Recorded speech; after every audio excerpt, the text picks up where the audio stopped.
Guys, and welcome back to my channel. So in this video I will tell you that how to pin chat on WhatsApp on Android.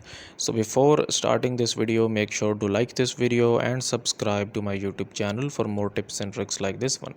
So first of all, just go to the Google Play Store or Apple App Store and update your WhatsApp application. And after this you need to open up your WhatsApp application on your Android or iOS.